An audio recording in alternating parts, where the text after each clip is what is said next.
शांति। ओम शांति।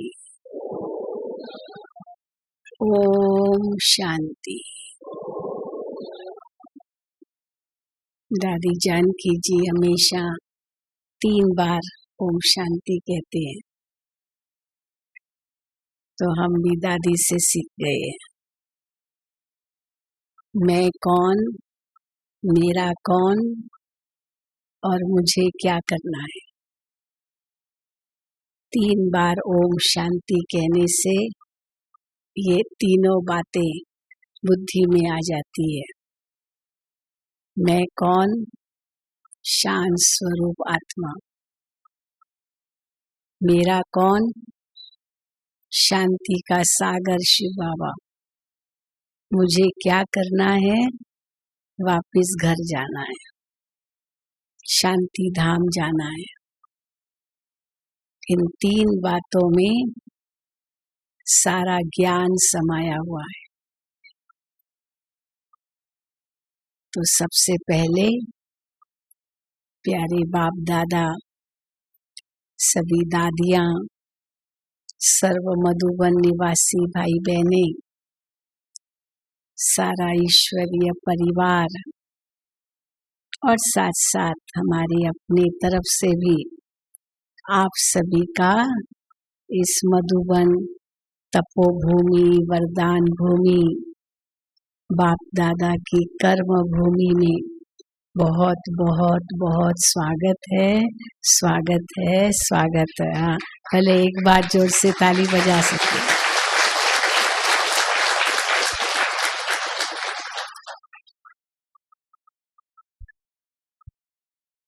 मधुबन महान तीर्थ स्थान पर आप सभी पधारे हैं, जहाँ प्यारे मम्मा बाबा ने, सभी दादियों ने, सर्व वरिष्ठ भाई बहनों ने कितने वर्षों तक बहुत तपस्या की है और उनके प्रकंपन, वाइब्रेशंस इस वातावरण में फैले हुए हैं। और ऐसे स्थान पर भट्ठी करना ये बहुत बहुत बड़े सौभाग्य की बात है। तो आप सभी वो सौभाग्यशाली तो क्या, पद्मा पदम भाग्यशाली आत्माएं हो जिनकी ये लॉटरी लग गई है। क्योंकि आना तो बहुत चाहते होंगे, बहुत प्लान्स बनाए होंगे, कईयों की टिकट भी बुक हो गई होगी, लेकिन लास्ट मिनट उनका कैंसिल हो गया। और कई ऐसे होंगे जिनको कुछ संकल्प भी नहीं था, पर लास्ट मिनट बन गया प्लान और यहाँ पहुँच गए। तो जो यहाँ पहुँच गए और भट्ठी करना आरंभ कर दिया, तो आप सभी बहुत बहुत पद्मा पदम भाग्यशाली हो। तो अपने लिए ताली बजाओ।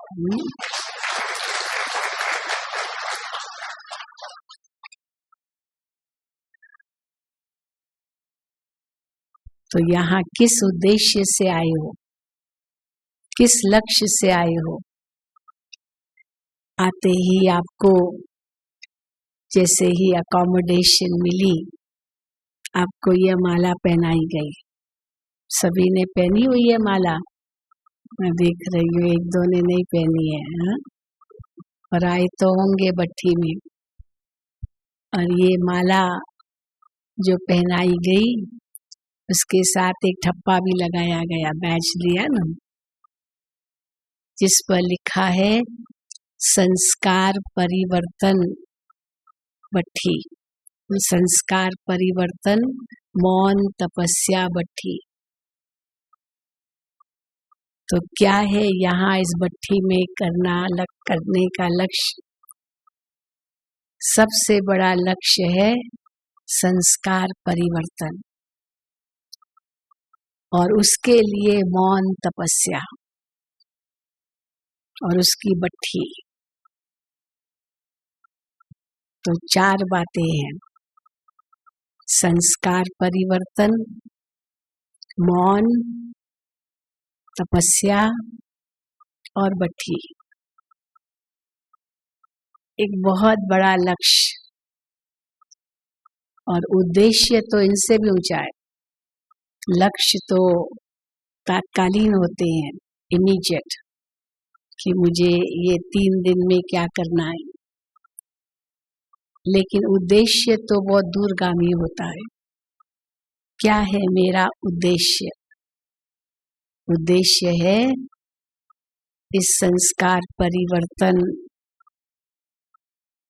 मौन, तपस्या, बट्ठी द्वारा इतना परिवर्तन हम कर लें जो सचमुच बाप समान बन जाए। तो बाप समान बनना या माता पिता समान बनना, फिर फरिश्ता बनना, संपूर्ण बनना, माता पिता के तख्त नशीन बनना, सतयुगी दुनिया, स्वर्ग की दुनिया स्थापित करना, ये सब हमारा उद्देश्य है। पर उस उद्देश्य को तब प्राप्त कर सकेंगे जब ये लक्ष्य हमको पक्का होगा कि उसके लिए मुझे बदलना है, मुझे अपने संस्कार परिवर्तन करने हैं, मुझे अपने आप को देखना है और किसी को नहीं देखना है। अपना भूतकाल भी नहीं देखना है। अपने आप को देखने का मतलब मेरा जो भूतकाल था वो भी नहीं देखना है, उससे तो मर गए। बाबा के बने, नया जीवन मिला, मरजीवा बने, तो वो बाकी जो पूर्व में था वो पूर्व जन्म था, तो उस पूर्व जन्म से भी मर गए। वर्तमान में हम अपने आप को क्या समझें और इस संगम युग पर हम क्या अनुभव करें, किसको देखें। न पीछे मुड़ के देखना है, जो बीत गया सो बीत गया।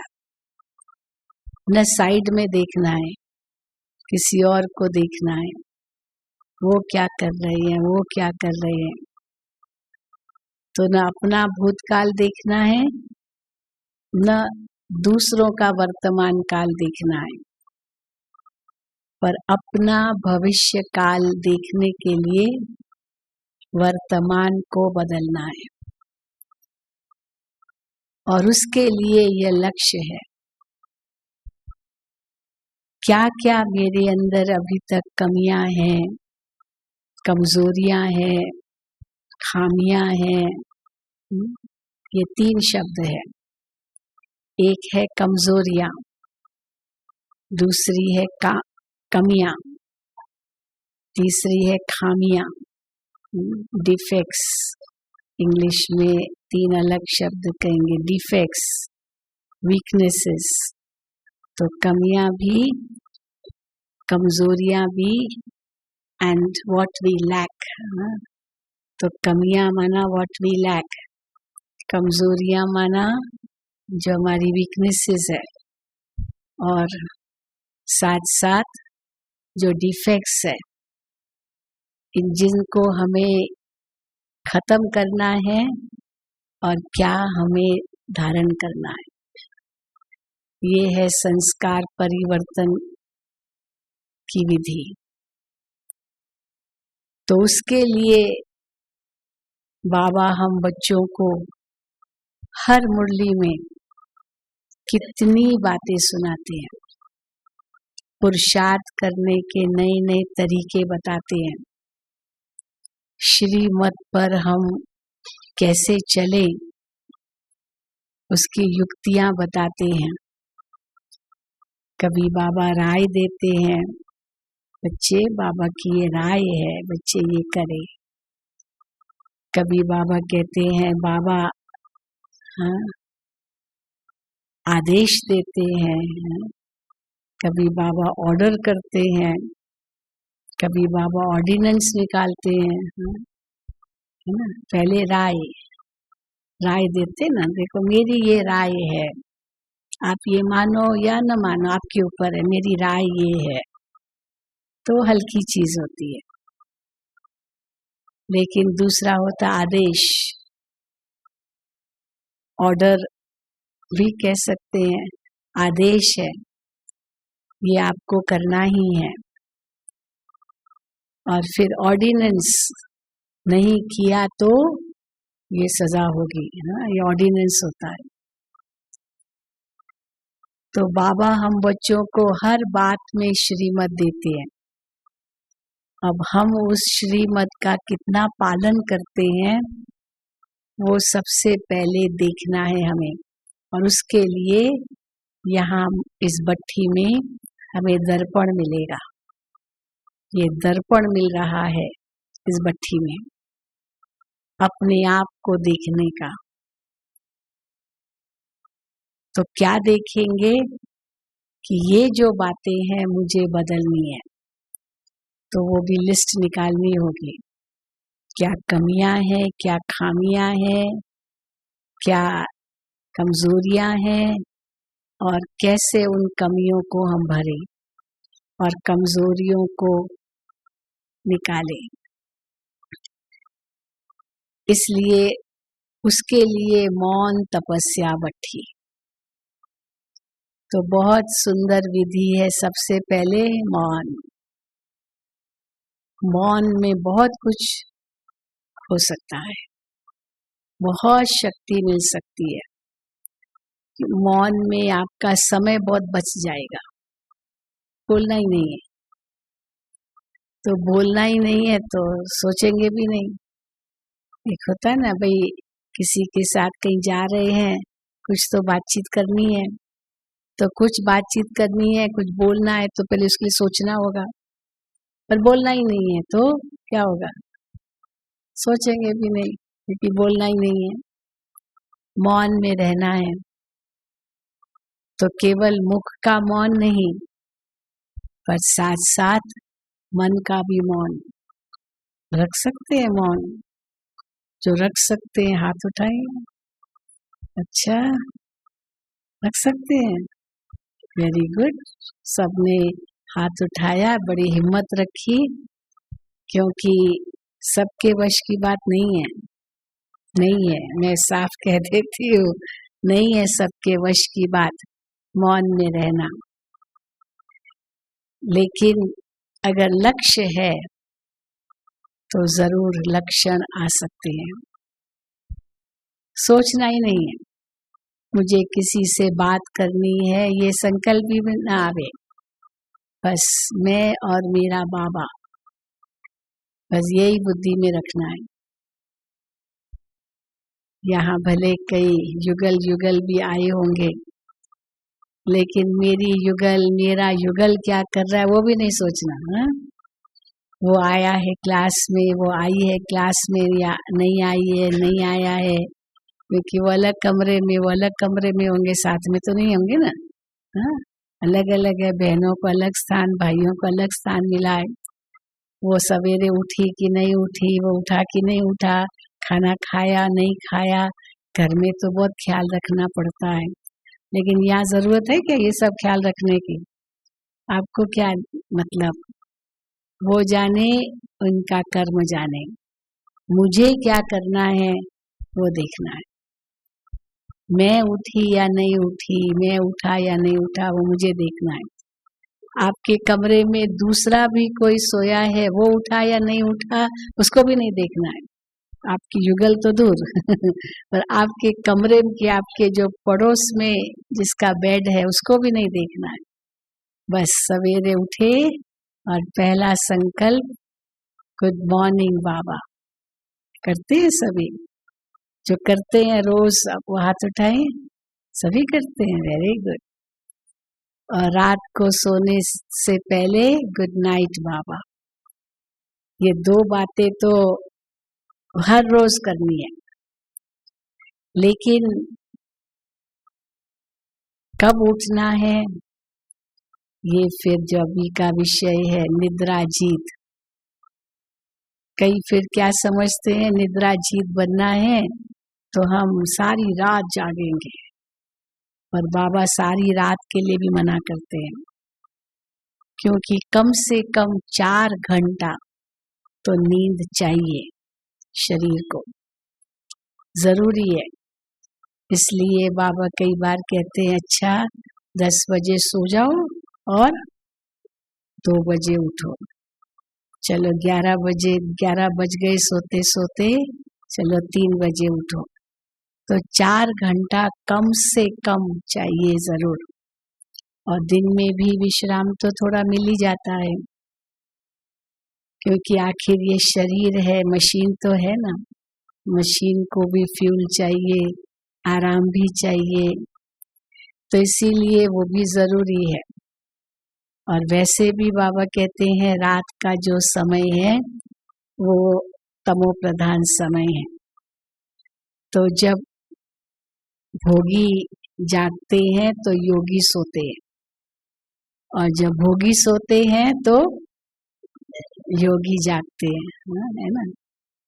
रात को 10 से 2 बजे तक योगी सोते हैं क्योंकि भोगी जागते हैं, और उसके बाद वो भी सो जाते हैं तो योगी जागते हैं, तो वातावरण शुद्ध हो ही जाता है। और यहाँ तो भोगी सोते हैं वो भी बात नहीं है, क्योंकि सब योगी योगी है यहाँ। तो यहाँ के वातावरण का भी आपको बहुत लाभ मिलेगा, वैसे भी बहुत लाभ है, वातावरण तो शुद्ध है ही, परंतु जो पर्यावरण है, प्रकृति है, उसकी भी शुद्धि है। No sound pollution, no air pollution, कोई भी प्रकार का प्रदूषण नहीं है, न ध्वनि प्रदूषण, न वायु प्रदूषण, न जल प्रदूषण। कितना प्रदूषण है दुनिया में, चारों ओर जाओ बस प्रदूषण ही प्रदूषण, पोल्यूशन ही पोल्यूशन है। और सबसे बड़ा पोल्यूशन थॉट पोल्यूशन, विचारों का पोल्यूशन। तो यहाँ हम उनसे भी परे हैं, बाबा की छत्र छाया में है। न किसी को कोई खाना पकाना है, न दफ्तर जाना है, न दुकान जाना है, न कोई छोटे बच्चे हैं जिनको संभालना है। हाँ, कोई बच्चे तो नहीं लाए यहाँ, बच्चों को घर में छोड़ के आए या कोई ले भी आए बच्चों को? कोई नहीं ना, कोई ले आए हैं क्या? हाथ उठाए कोई लाए हैं तो। अच्छा, लाए हैं बच्चों को, अच्छा। हाँ, तो ये तो प्यारा बच्चा है ना। हाँ, देखो कितना प्यार से बैठा है। तुम प्यारा बच्चे हो ना, योगी बच्चे हो। अरे वाह, हाँ देखो, आप खड़े हो जाओ, दिखाओ अपने अपने आप को, भाई ये योगी बच्चा है, हाँ मस्ती करने वाला नहीं है। नहीं, योगी बच्चे हो ना, वेरी गुड, ओके ओके। तो इसीलिए, पर क्या होता है, बच्चे होते हैं तो माँ बाप को ध्यान तो रखना पड़ता है ना, ध्यान रखना, ऐसे नहीं बच्चे को छोड़ देना। माँ कौन है, माँ कौन है? आप? हाँ जी, अच्छा क्लास का बच्चा है, इनके मम्मी डैडी नहीं आए? हाँ, मम्मी डैडी नहीं आए, आप डैडी हैं? अच्छा, मम्मी नहीं आई है, मम्मी आई है, अच्छा अच्छा पीछे बैठी है, ठीक है, ओके। तो ये डैडी के साथ रहेगा या मम्मी के साथ रहेगा? दोनों के साथ अच्छा, होशियार है। कई बार छोटे बच्चों से प्रश्न पूछते हैं, आपको मम्मी ज्यादा प्यार करती है या डैडी ज्यादा प्यार करते हैं? और वो मम्मी को भी देखता है, डैडी को भी देखता है, दोनों उस बच्चे को देखते, क्या जवाब देता है?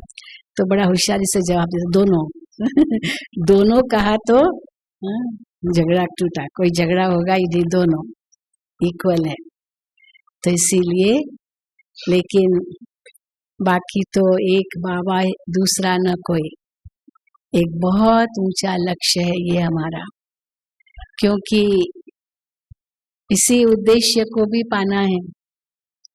तो अमृत वेले जैसे उठे तो ये लक्ष्य रखो कि 2 बजे के बाद। कई सोचते हैं, एक बहन आई थी वो कहने लगी मैं तो सारी रात बाबा के कमरे में बैठूंगी। उसको कितना मना किया, बाबा के कमरे में नहीं बैठ सकते हैं। रात को हम 11 बजे बाबा का कमरा भी बंद कर देते हैं और 2 बजे के बाद खोलते हैं। तो ये 3-4 घंटा बाबा का कमरा भी नहीं खोलेंगे। पर इतना जिद करने लगी जो क्या बताऊं। फिर दादी जी उस समय थे, विदेशी बहन थे, तो बहुत जिद किया। तो फिर दादी के पास मैं ले गई, दादी ये तो बहुत जिद कर रही है। तो दादी ने उसको समझाया और दादी का भी नहीं सुना। और फिर क्या किया, इतनी जिद्दी, पता नहीं क्या उसको था। उसने कहा ठीक है मैं बाहर बैठ जाऊंगी। और ठंडी के दिन थे, ठंडी में ही आते विदेशी, तो बाहर बैठ गई बाबा के कमरे के सामने। अब पता नहीं क्या रात भर, फिर सवेरे तो दिखा तो उसको बुखार हो गया। इतनी ठंडी में बाहर बैठेगी, तो जिद किया ना। तो ऐसी जिद भी नहीं करनी है, जरूरत नहीं है, जो श्रीमत मिले। तो दादी जी का कहना था हमेशा 10 से 2 या चलो मैक्सिमम 11, उससे आगे नहीं। सो जाओ जरूर और 2 बजे के बाद उठो। तो निद्रा जीत बनने का मतलब ये नहीं है कि सोना ही नहीं है, पर हाँ 2 बजे के बाद जरूर उठो। और फिर कैसे जागृत रहो ये भी बहुत जरूरी है, क्योंकि तपस्या करनी है। आज भी बाबा ने कहा वो सवेरे का समय बहुत शक्तिशाली समय होता है। वो भगवान के साथ हमारा डायरेक्ट अपॉइंटमेंट है। भक्तों का भी अपॉइंटमेंट बाद में होता है।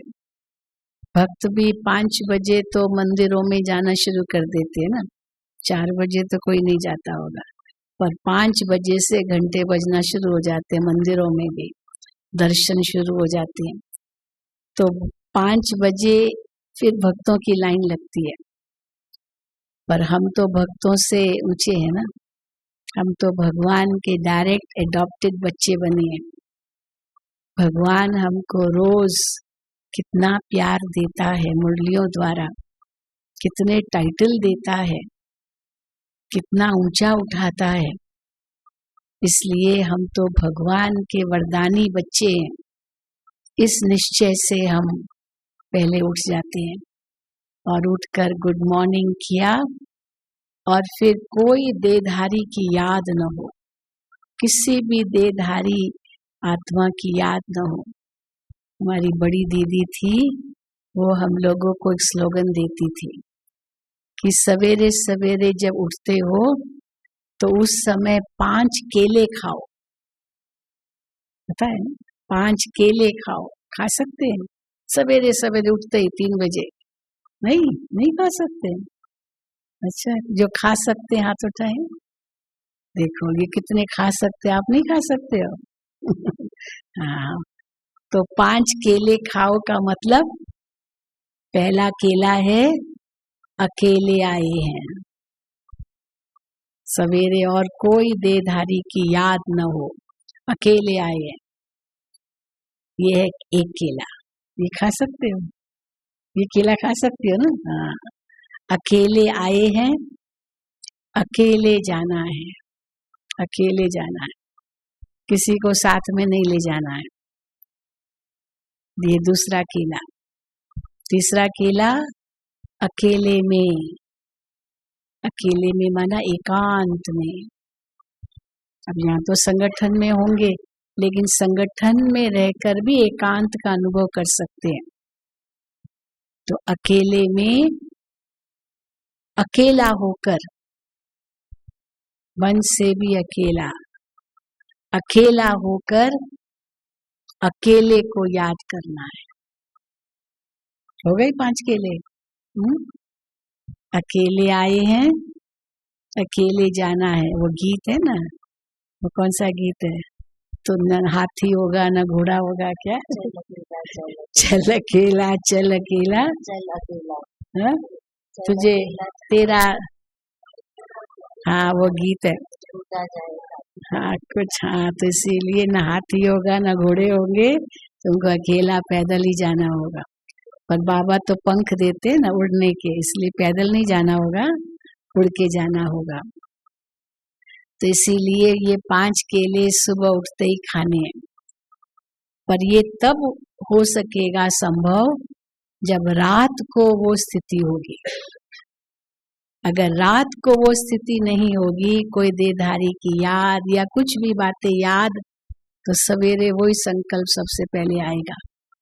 इसीलिए वो रात से ही तैयारी, कुछ कैरी फॉरवर्ड नहीं करना है। हिसाब करते हैं ना, तो हिसाब में कई बार होता है रात को जो भी बचा वो कैरी फॉरवर्ड, हाँ CF आगे का कैरी फॉरवर्ड लेकर जाते हैं, और सवेरे से फिर वही चालू हो जाता है। क्योंकि वो संकल्प रात को लेकर सोए तो सवेरे फिर वही संकल्प आएगा। इसीलिए नथिंग टू कैरी फॉरवर्ड, रात को सब हिसाब किताब समाप्त, बाबा को समर्पित कर दिया, दे दिया, खाली हो गए और बाबा की गोद में छोटे बच्चे बन गए। इतना अपने आप को न्यारा बनाना है इस भट्ठी में। हमारी बड़ी दादी का ये उदाहरण था। दादी जी को एक बार किसी प्रेस कॉन्फ्रेंस में किसी अखबार वाले ने प्रश्न पूछा कि दादी जी आप कितनी बड़ी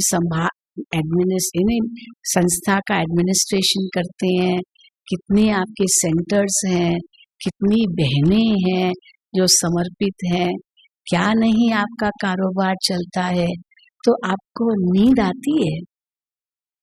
तो दादी उसको देखने लगी, ये कोई प्रश्न होता है, नींद आती है? तो दादी ने कहा हाँ क्यों नहीं नींद आती है? तो कहा नहीं, आज एक व्यक्ति को 2-4 दुकान होते हैं, 4-6 बच्चे होते हैं, या कोई बहुत बड़ा कारोबार होता है, उसको कहाँ नींद आती है? तो इतनी बड़ी संस्था और आपको नींद आती है? तो दादी ने एक बड़ा सुंदर जवाब दिया। दादी ने कहा मैं थोड़ी कुछ करती हूँ, पहला तो जवाब यही दिया, मैं थोड़ी कुछ करती हूँ, ये सब कराने वाला वो बाबा है, मैं तो कुछ नहीं करती हूँ। तो कहा फिर भी दादी, हाँ दादी जी, कुछ तो इतनी बड़ी संस्था की आप हेड हैं और आप कुछ नहीं करते हैं। उनको बड़ा आश्चर्य हुआ।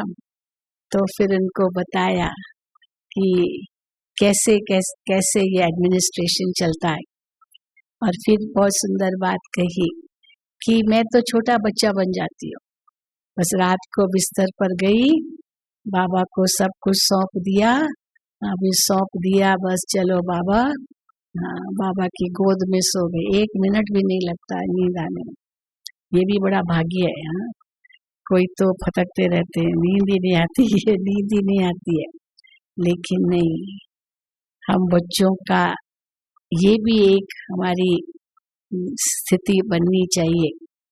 नींद के लिए कोई गोली खाने की जरूरत नहीं है। खाते हैं क्या कोई नींद के लिए गोली? कई कहते हैं ना कि यहाँ तो वो मुरली के क्लास में नींद आती है कईयों को, फिर कहते हैं यहाँ बड़े बड़ों को भी नींद आती है, छोटे बच्चों को तो क्यों नहीं आएगी? क्योंकि इतनी लोरी मिलती है बाबा की, जैसे माँ की लोरी मिल जाती है, तो उस समय नींद आ सकती है। लेकिन उस समय नींद ना आए, उस समय नींद आए और रात को नींद ना आए, ये भी कोई कड़ा हिसाब किताब है, सच पूछो तो ये भी बाबा कहते हैं कि उसके लिए अपनी मन बुद्धि को इतना फारिग कर दो, इतना हल्का कर दो, इतना न्यारा कर दो, मेरा तो कुछ है ही नहीं, आप मोए मर गई दुनिया, रात को सो गए जैसे मर गए, और बस सवेरे और रात को बाबा को कह के सोए, बाबा आपकी गोद में हम सोते, सवेरे 2 बजे उठाना। देखो कई अनुभव करते हैं, जैसे आपका बेड हिलेगा, ऐसा अनुभव कईयों को होता है, और वो एकदम जाग जाते हैं क्योंकि बाबा ने उठाया। रात को बाबा को जिम्मेदारी दे दो और देखो बाबा वो जिम्मेदारी पूरी करेगा। हाँ बच्चा बन जाएगा, बच्चा उठाता है ना माँ को, मम्मी हाँ उठो, कई बार ऐसे होता है, बच्चा जल्दी उठ जाता है, माँ सोई रहती है, तो बच्चा ही माँ को उठाता है, माँ बच्चे को उठाने की बजाय। तो इसी प्रकार बाबा को बच्चा बना दिया, बाबा या बाप बना दिया, माँ बना दिया, गोद में सो गए तो सवेरे बाबा आपको उठाएगा, उनको जिम्मेदारी दे दो। और फिर जैसे बताया सारा दिन वो मौन तपस्या हो। वैसे आपके क्लासेस तो बहुत होंगे, सब महारथी आपके क्लासेस कराएंगे, अपने अनुभव युक्त जो उनके जीवन में जो अनुभव उन्होंने किया वो आपको देंगे जरूर, वो उसमें भी आप अनुभवी बनेंगे। लेकिन उसके साथ साथ अपना अंदर का पुरुषार्थ क्या चलना चाहिए।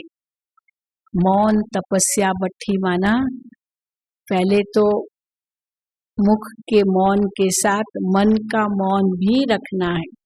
कुछ और सोचने की जरूरत ही नहीं है। कुछ कारोबार आप छोड़ के आए हैं और उनको कहा है मैं वापस आकर के देखूंगा, आप बिल्कुल भूल जाओ। यहाँ पता नहीं किया होगा नहीं किया होगा, आप बाबा को सौंप दो, बाबा अच्छा ही होगा, और देखना वापस आप जाएंगे अच्छा ही होगा। हाँ, ये नहीं कुछ बिगड़ जाएगा, कुछ नहीं बिगड़ा। बाबा को आप सौंप के आ गए हो ना, कि थोड़ा चिंता लेकर के आए हो। हाँ, कोई चिंता लेके तो नहीं आए हो वहाँ की, पता नहीं क्या करेंगे, मैं आ तो गया हूँ, पता नहीं करेंगे या नहीं करेंगे। कोई चिंता नहीं, अच्छा ही होगा, क्योंकि आप बड़े शुभ कार्य के लिए आए हो। कोई ऐसे अशुभ कार्य के लिए कोई जाता तो डर लगता है, पता नहीं क्या होगा, और ये कार्य शुभ है। तो शुभ कार्य के लिए आए हैं तो बाबा की बहुत मदद मिलेगी आपको। और तीसरी बात, साथ में यहाँ आए हैं तो ऐसा रहो जैसे जैसे बताया, लक्ष्य बिल्कुल परिवर्तन। तो एक लिस्ट निकालो, क्या क्या मेरे अंदर ऐसे संस्कार हैं जो मुझे बदलने हैं, और उसके लिए मुझे भट्ठी में पकना है। ये अग्नि तपानी है, ज्वाला रूप का अनुभव करना है। अग्नि तपाना माना ज्वालामुखी योग। ज्वालामुखी योग माना सब कुछ स्वाहा, सब कुछ स्वाहा, पुराना सब कुछ स्वाहा, कुछ भी साथ में न रहे। न मेरा कुछ था, न है, न रहेगा, मेरा कुछ भी नहीं है, ये देह भी मेरी नहीं है। ऐसी तपस्या, ऐसी ज्वालामुखी अग्नि तपानी है।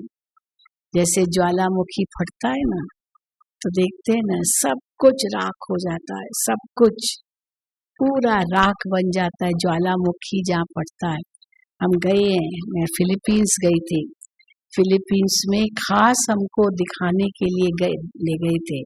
वहाँ जहाँ ज्वालामुखी फटा था तो चारों ओर राख ही राख, राख ही राख, कुछ है ही नहीं, जैसे सब राख।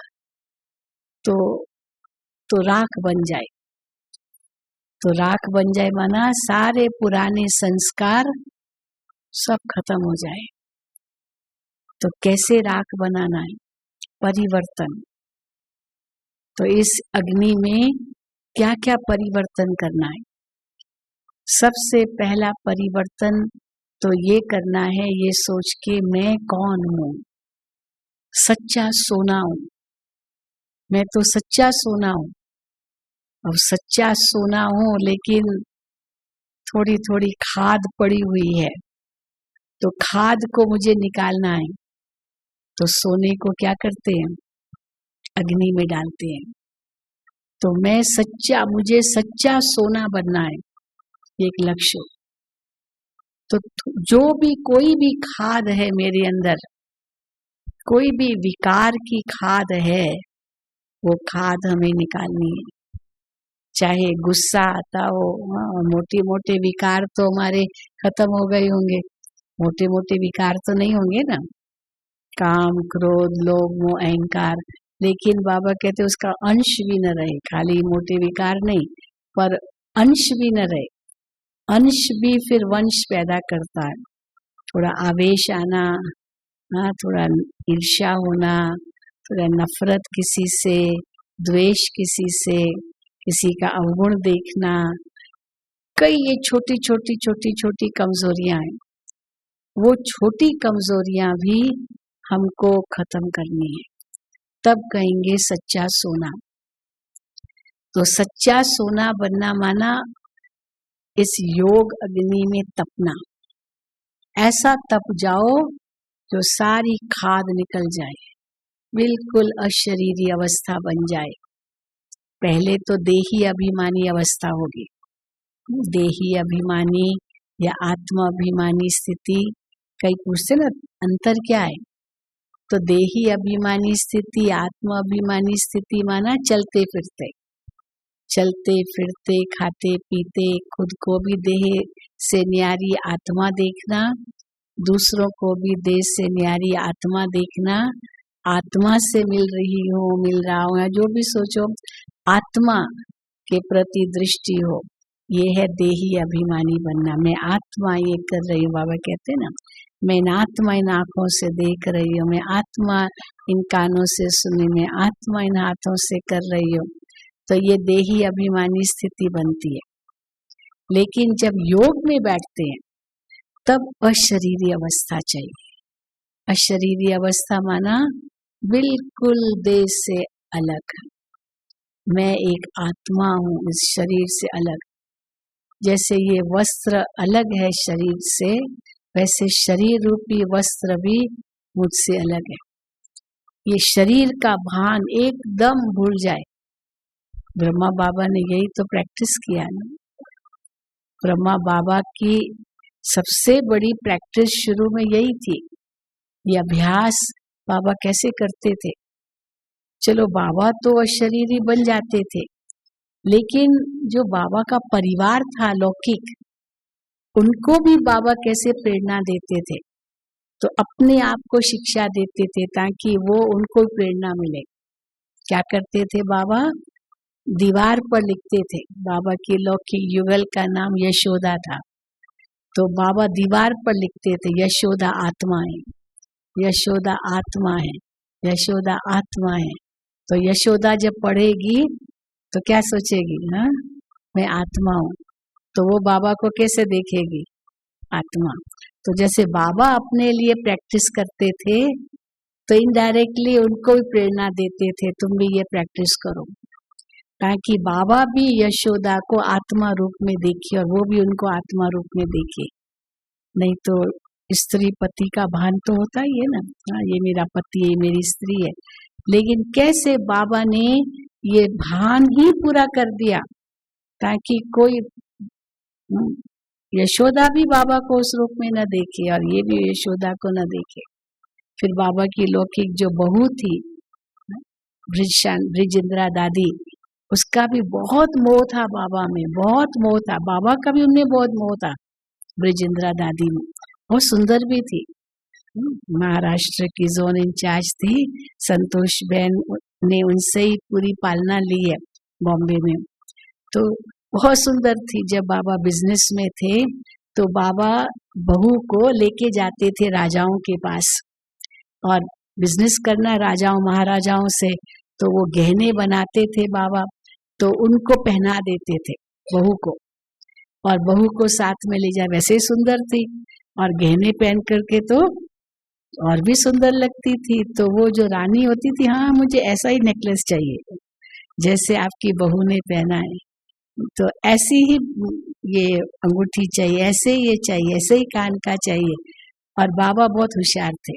बाबा एक सेट पे एक साथ में रखते ही थे, और जब वो रानी ने कहा कि ऐसा ही चाहिए तो बाबा दे देते थे, तो लेकर ही आए। या कई बार नहीं भी होता था ना, तो बाबा दादी ब्रिजेंद्रा अनुभव सुनाती थी, तो बाबा हमको कान में कहते थे, हाँ बच्ची, बाबा को अभ्यास था, बच्ची बच्ची क्या करो, ये निकाल दो। डब्बी तो लेके आते थे बॉक्स, ये निकाल दो, बाबा आपको इनसे अच्छा बनवा के देगा, ये दे दो। नया नया ही पहन के आते थे, तो वो उनको रानी को मिल जाता था, क्योंकि वैसे ही पहना आया। तो ये भी बिजनेस का तरीका है, बाबा कैसे बिजनेस करते थे, तो ये एक तरीका बताती थी। मनोहर दादी बहुत बताती थी, और दादी ब्रिजेंद्रा से भी काफी पालना ली हमने, हम बॉम्बे के ही हैं।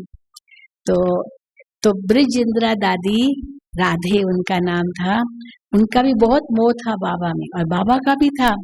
तो बाबा क्या करते थे, दीवार पर लिखते राधे आत्मा है, राधे आत्माएं, राधे आत्माएं। तो राधे भी पढ़े कि बाबा को भी क्या देखे, आत्मा रूप में देखे। तो ये अभ्यास, ये बहुत बड़ा अभ्यास है जो ब्रह्मा बाबा ने किया शुरू में, तभी तो कैसे वो तपस्वी बने। मम्मा ने भी किया, यज्ञ के अंदर तो लौकिकता तो थी नहीं। कहाँ मम्मा 16 साल की, उनकी लौकिक माँ, वो भी मम्मा को मम्मा कहने लगी। अब माँ बेटी को मम्मा कहे, बताओ।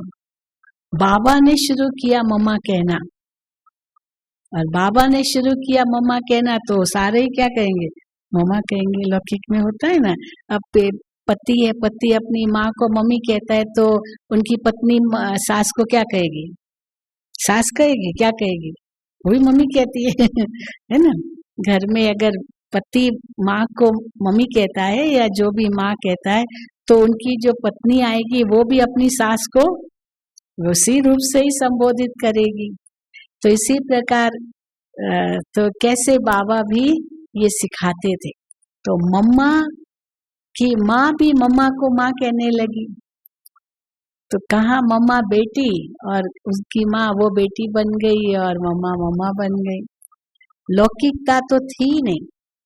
हमारे दादा विश्व किशोर थे और उनकी युगल थी संतरी दादी। किसी को कभी संकल्प ही नहीं आया होगा कि ये युगल होंगे, कभी नहीं। बिल्कुल जैसे दृष्टि वृत्ति कुछ थी ही नहीं। इतना बाबा ने परिवर्तन किया यज्ञ के अंदर। तो ये भी जो लौकिकता का भान आता है ना, वो भी खत्म हो जाएगी। ये भी संस्कार परिवर्तन चाहिए, जो लौकिकता का भान खत्म हो जाए। क्योंकि बाकी सब तो भान खत्म होना सहज है, पर ये लौकिकता का जो भान होता है वो भी न रहे, तभी तो सब हिसाब किताब चुकतू होंगे ना। तो वो यज्ञ में बाबा ने सिखाया था। तो ये भी एक बहुत बड़ा संस्कार परिवर्तन है। तो अग्नि माना परिवर्तन करना, और दूसरा अग्नि में क्या क्या चीज पड़ती है जो बदल जाती है। कोई भी कठोर चीज, कठोर बहुत हार्ड, वो अग्नि में डालने से नरम हो जाती। सब्जी, बैंगन, आलू, टमाटर अगर ऐसे डालो तो बैंगन डालते तो क्या बन जाता है, भरथा बन जाता है ना, नरम नरम हो जाता है आग में डालने से। तो इसी प्रकार जो कठोर संस्कार है, जो बदल नहीं सकती, बदलते नहीं है, वो इस भट्ठी में बदल के जाने हैं। कैसे भी कठोर संस्कार हो, कठोर की बजाय क्या बन जाओ, निर्मल बन जाओ। निर्मल, कोमल नहीं। एक होता है कोमल, जैसे फूल होता है, जरा सा किया, हाँ कोमल हो गया, वो सब झड़ गया, वो कोमल। और दूसरा होता है निर्मल। निर्मल माना इतना ही शुद्ध, इतना ही स्वच्छ, इतना ही पवित्र, जो एकदम कठोर था, हार्ड टू ब्रेक। किसी ने बहुत सुंदर बात कल मैं पढ़ रही थी, which is the hardest thing to break, which is the hardest thing to break, तो लिखा हैबिट। हैबिट ऐसा है, अगर एच भी निकाल दिया तो अ बिट रह जाएगा, अगर ए निकाल दिया फिर भी बिट रह जाएगा, फिर बी भी निकाल दिया तो इट रह जाएगा, फिर टी निकाल दिया फिर भी आई रहेगा। तो वो हैबिट क्यों आती है, क्योंकि आए, मैं, ये मैं उसकी जड़ है। तो कितना भी निकालो, कितना भी निकालो, पर जब तक ये आए, ये मैंपन नहीं गया है, तब तक वो कड़े संस्कार खत्म नहीं होंगे। ठीक है ना। हैबिट बड़ा सुंदर लगा मेरे को। एच निकाल दिया, ए निकाल दिया, फिर बी निकाल दिया, टी भी निकाल दिया, फिर भी आई बचेगा। अभी आई को खत्म करना है। तो इसीलिए यही संस्कार परिवर्तन का रूप है। वो कठोरता आती ना आय से, अभिमान, वो कठोरता खत्म करनी है और निर्मल बनना है। फिर दूसरा क्या होता है, जो कई ऐसी नरम नरम चीजें होती है ना, ईंट होती है, अब वो भट्ठे में डालते हैं तो क्या होता है, हाँ, नरम ईंट जो होती है मिट्टी होती है, लेकिन वो मिट्टी वाली ईंट आपने भट्ठे में डाली, अग्नि में वो मिट्टी पकती है तो क्या हो जाती है वो ईंट, हाँ बिल्कुल स्ट्रांग हो जाती है। तो इसीलिए कोई भी कमजोर संस्कार, हाँ, इमोशनल कई लोग हो जाते हैं ना, छोटी छोटी बात में जैसे दिल भर आता है, छोटी छोटी बात में दुख आ जाता है, छोटी छोटी बात में जैसे भले नाराजगी नहीं होती है लेकिन इरिटेशन थोड़ा, मतलब इस रूप से जरा सा, तो वो भी आ जाता है। माना हिल गए, या तो प्रश्न आ जाए ऐसे क्यों, ये क्यों, या तो आश्चर्य आ जाएगा, या तो कोई दुख होगा, या तो डर होगा।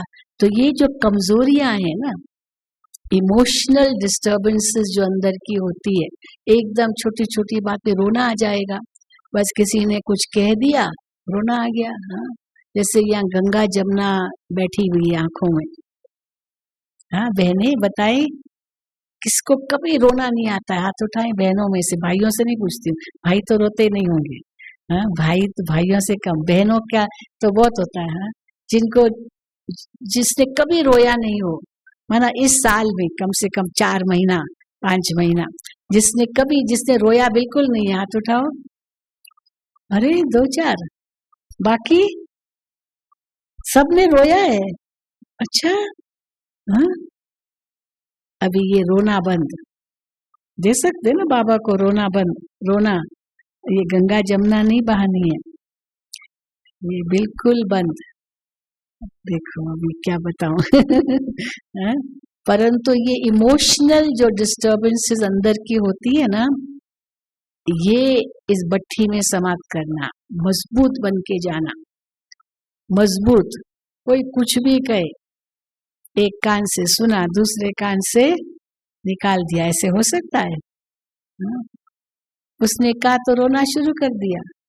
वो एक खिलौना होता है ना, वो नीचे उसकी सेंटर ऑफ ग्रेविटी होती है, तो ऐसा खिलौना होता है, यहाँ भी हिलाओ, मतलब गिराने की कोशिश कर, फिर वापस आ जाएगा, इस तरफ गिराओ फिर वापस आ जाएगा, तो वो बनना है ना।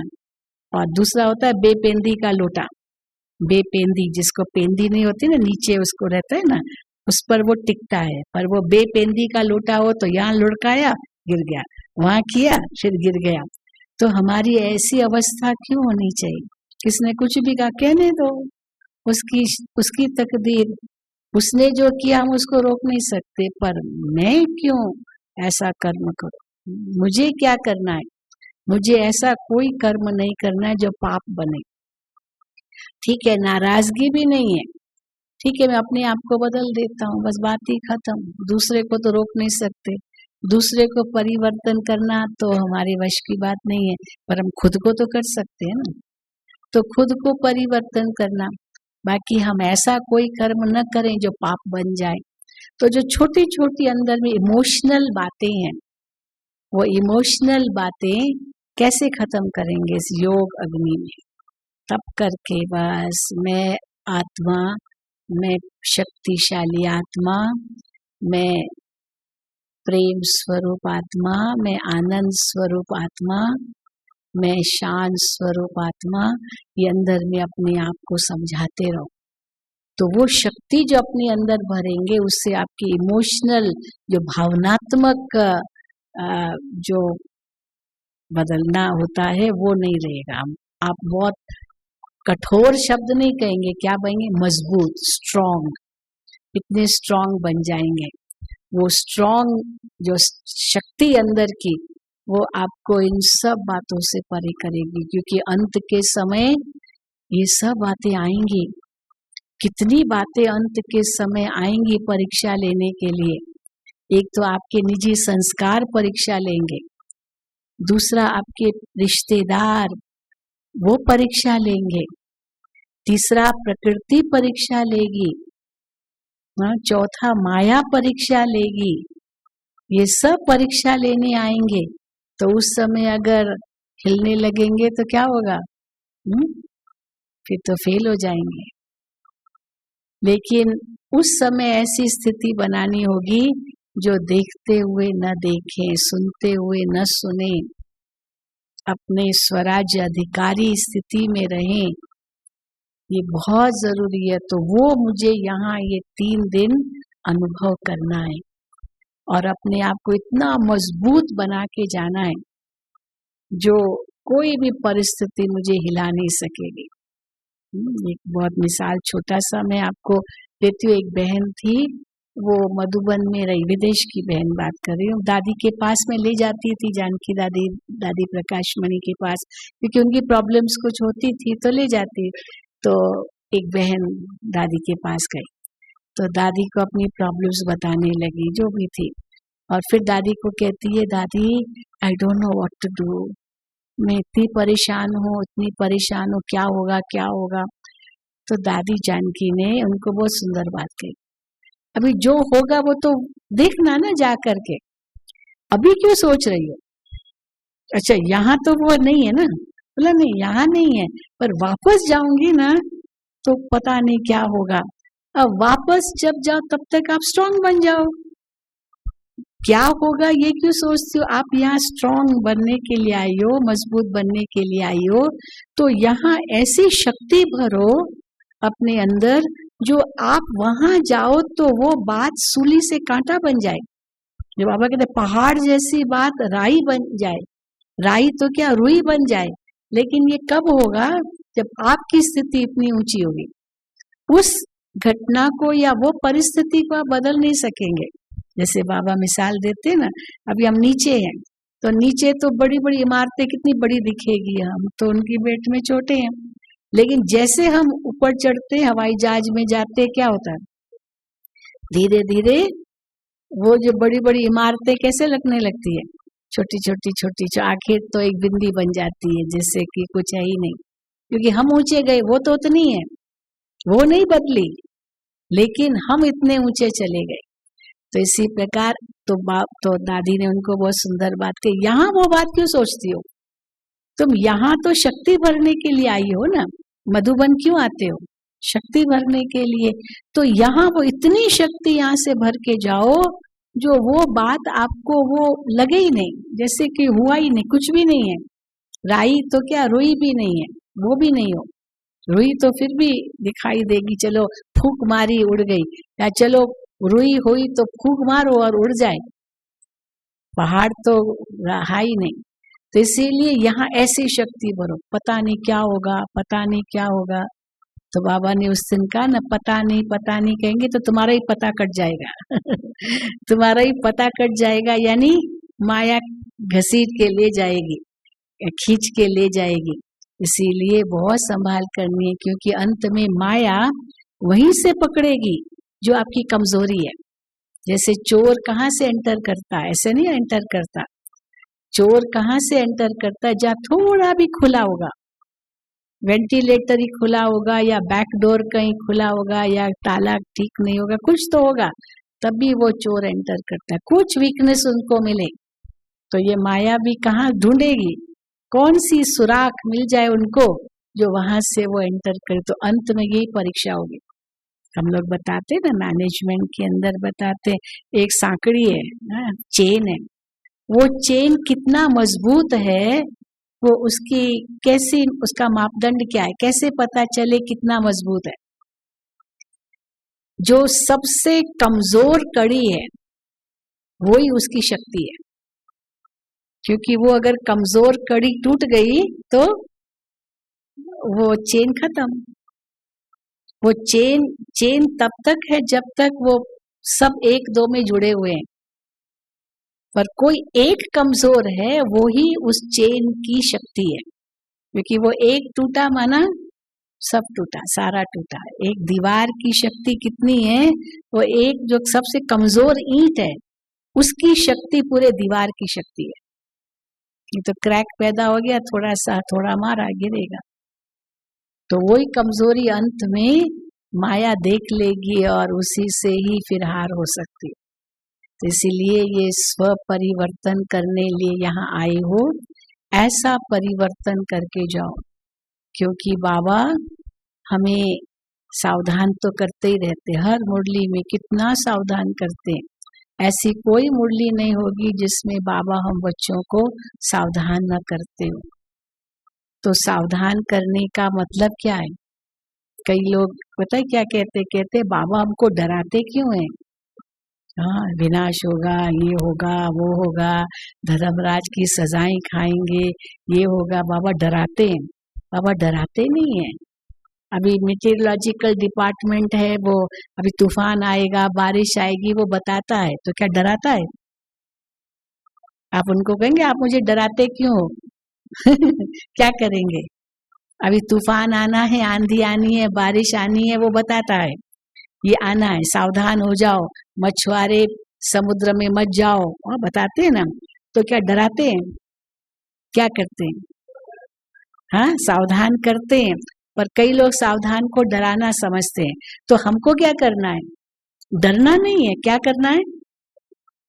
उसी अनुसार तैयारी करनी है। भाई नहीं जाना है समुद्र में, नहीं जाना है, अच्छा आप रेनकोट लेकर के जाओ या छाता लेकर के जाओ, मतलब ये अपनी तैयारी है ना, बाकी ये थोड़ी हमको डरा रहे हैं। और दूसरा साथ में ये विश्वास है, फेथ है। क्या फेथ है? बाबा मेरे साथ है। ये फेथ कितना बड़ा काम करता है। बाबा मेरे साथ है, हम जिसको राखे साइया मार सके ना कोई, भगवान मेरे साथ है। तो भगवान मेरे साथ है, ये दिए तूफान की कहानी है, भगवान मेरे साथ है। जिसका साथी भगवान है उसको क्या रोकेगा आंधी तूफान? ये इतना बड़ा निश्चय हो तो वो कुछ भी बात हो जाएगी, हमको डर नहीं लगेगा। इस पर एक मिसाल देते हैं, किसी ने चुटकुला सुनाया। एक बार सब ने, बारिश नहीं आ रही थी, तो सब ने मिलकर के प्रार्थना किया, हाँ भगवान बारिश दिलाओ, बारिश लाओ, बारिश लाओ। और सचमुच जैसे ही प्रार्थना हुई ना, बारिश आ गई। लेकिन कोई भी छाता लाया नहीं था, एक बच्चा लाया था छाता। तो क्या कहेंगे इसको? विश्वास किसको था? उस बच्चे को ही था कि जरूर हम प्रार्थना करेंगे तो भगवान जरूर ये बारिश भेजेगा। पर वो बारिश लाने के लिए प्रार्थना करने के, पर छाता तो लेके नहीं गए। तो विश्वास नहीं था ना कि बारिश आएगी या नहीं, इसलिए छाता नहीं ले गए, लेकिन वो बच्चा ले गया। तो विश्वास कितनी बड़ी चीज है, क्या से क्या कर सकती है विश्वास। तो इतना बड़ा विश्वास हम बच्चों में भी हो तो विश्वास के कारण वो शक्ति आएगी, तो उतना मजबूत हम बन सकेंगे। तो इसीलिए बाबा कहते हैं समय कम है, बाबा हमें सावधान करते हैं, ये भी बाबा का प्यार है। सावधान करना भी ये बाबा का प्यार है। तो इस प्यार को हम समझें और अपनी तैयारी पूरी करें। तो उसके लिए क्या करना होगा? क्योंकि अचानक होगा, बाबा अचानक का भी पाठ पढ़ाते हैं। तो अचानक होना है, इसके लिए एवर रेडी भी रहना है। इसीलिए मम्मा कहती थी हर घड़ी समझो मेरी अंतिम घड़ी है। हर घड़ी मेरी अंतिम घड़ी समझो तो न्यारे रह सकेंगे। किसी ने किसी गुरु से पूछा कि गुरुजी मैं भगवान को याद करना कब से शुरू करूं? तो गुरु ने कहा मरने से एक दिन पहले भगवान को याद करना शुरू करना। तो कहा कि कैसे पता चलेगा कब मरूंगा? अब पता तो चलेगा नहीं, तो क्या करो? क्या करो? रोज ही करो। पता तो है नहीं ना कब मरूंगा, इसीलिए रोज करो। तो इसीलिए बाबा भी कहते अचानक होना है, तो उसके लिए क्या करना पड़ेगा? एवर रेडी रहना पड़ेगा। एवर रेडी, क्योंकि कभी भी हो जाए, एक सेकंड में न्यारी आत्मा बन जाते हो। और उसके लिए बहुत काल का अभ्यास चाहिए, बहुत काल का अभ्यास। वो एक सेकंड की परीक्षा अंत में जो आएगी, जिस समय नष्टो मोहा स्मृति लब्धा का एक सेकंड का पेपर होगा, उस पेपर में पास होने के लिए एक सेकंड का पेपर, हाँ या ना, वो ये ऑब्जेक्टिव क्वेश्चन होगा, हाँ या ना, या तो याद है या तो नहीं है। बस यही होगा, खाली टिक मार्क करना है, क्रॉस या टिक, हाँ यस, इतना ही 1 सेकंड का वो जवाब होगा। तो उस 1 सेकंड के पेपर में पास होने के लिए अचानक का पेपर होगा, उनको बहुत काल का अभ्यास चाहिए, और बहुत काल के अभ्यास से ही एवर रेडी रह सकेंगे, तब अचानक में पास हो सकेंगे। तो इसके लिए वो जो स्थिति आनी, उसके लिए भी ये तैयारी है, ये समझ लो, क्योंकि फिर थोड़ी दोबारा आएंगे भट्ठी में। और ऐसे भी कई भाई बहने होंगे जो पहली बार मधुबन में रह रहे हैं, नीचे तो आए होंगे और मधुबन आए भी होंगे 4 धाम की यात्रा करने, लेकिन मधुबन में रहे कभी नहीं है, वो हाथ उठाएं, थोड़े से ही है। अच्छा, कई पहली बार मधुबन आए होंगे, जो पहली बार मधुबन आए हैं हाथ उठाएं, वो भी है, पहली बार आए हैं। अच्छा, और कौन जो पहली बार आए हैं मधुबन? अच्छा, एक ही बस आप ही है। अच्छा अच्छा, बाकी तो बहुत पुराने होंगे। जिन्होंने दादी प्रकाश मणि जी को देखा है वो हाथ उठाएं। अच्छा, सब पुराने। जिन्होंने दीदी को देखा है वो हाथ उठाएं, दीदी मनमोहिनी को। अच्छा, थोड़े हैं, बहुत अच्छा। लेकिन बाबा के घर आए, ये बहुत बड़ा भाग्य है। तो इस भाग्य को अपने साथ रखना, और ये 4 धाम की यात्रा आप करेंगे। चारों धामों का महत्व वो तो नहीं बताऊं, 4 धाम का तो मैं शॉर्ट में बता दूं, कैसे सब संबंधों से बाबा को याद करना है। यहाँ रोज आप 4 धाम की यात्रा करेंगे तो बाबा का कमरा, बाबा की झोपड़ी, हिस्ट्री हॉल और शांति स्तंभ। तो बाबा के कमरे में बाबा को माता पिता के रूप में अनुभव करना। जैसे माँ बाप के सामने बच्चे होते हैं तो कितने बच्चे बिल्कुल निसंकल्प हो जाते हैं, माँ बाप को बोझ दे देते हैं। तो कोई भी ऐसी बात हो, बाबा को बाबा के कमरे में जाकर के, वहाँ बाबा का जो कमरे के बाहर है ना लेटर बॉक्स, उसमें लिख दो, बाबा ये बोझ आपको दे रहे हैं, मैं हल्का हो गया, बाबा आप जानो ये आपकी जिम्मेदारी है। तो बच्चा जैसे माँ बाप को देख करके हल्का हो जाता है, वैसे हल्के हो जाना। फिर दूसरा, टीचर के रूप में हिस्ट्री हॉल में बाबा को अनुभव करना। कैसे बाबा मुरली चलाते थे हिस्ट्री हॉल में, वो संदली पर बैठ करके। तो भगवान टीचर बन करके हमें तीनों कालों का ज्ञान दे रहे हैं, तीनों लोकों का ज्ञान दे रहे हैं, त्रिकालदर्शी बनाया, तीसरा नेत्र दिया है। ये अनुभव करो, कितना भगवान ने हमें ये ऊंचा ज्ञान दिया, सभी शास्त्रों वेदों का सार बता दिया है। आज बाबा ने मुरली में कहा ना, तुम ऑलमाइटी अथॉरिटी बनते हो, भविष्य में तो बनेंगे, लेकिन ऑलमाइटी अथॉरिटी के बच्चे हैं हम। भविष्य में तो विश्व पर राज्य करेंगे, लेकिन अभी हम विश्व को सकाश दे सकते हैं, इतनी अथॉरिटी भगवान ने हमें दी है। तो टीचर हमारा कितना ऊंचे से ऊंचा है। फिर शांति स्तंभ पर जाओ तो बाबा को सतगुरु रूप में देखो, सारे पाप नाश हो रहे हैं, हड्डियां हमारी गल रही है। जैसे ब्रह्मा बाबा ने सेवा में अपनी हड्डियां गलाई, मैं भी बाबा की याद में सेवा करता रहूं, करती रहूं, तो ये अंतिम जन्म मेरा सफल हो जाए, ये जीवन हमारा सफल हो जाए। तो जैसे बाबा को देखते कि बाबा ने, ब्रह्मा बाबा ने क्या नहीं किया, अंत तक सेवा की, तो मैं भी ऐसे सेवा करके अपना ये जीवन सफल करूं, और बाबा अपनी हड्डियां भी बाबा की सेवा में गलाऊं। ये जैसे बाबा सतगुरु से प्रतिज्ञा करे, और बाबा की झोपड़ी में बाबा को साथी बनाकर या सखा बना करके बाबा के आगे अपनी हर बात कहें। चलिए, तो सब संबंध हम बाबा से जोड़े।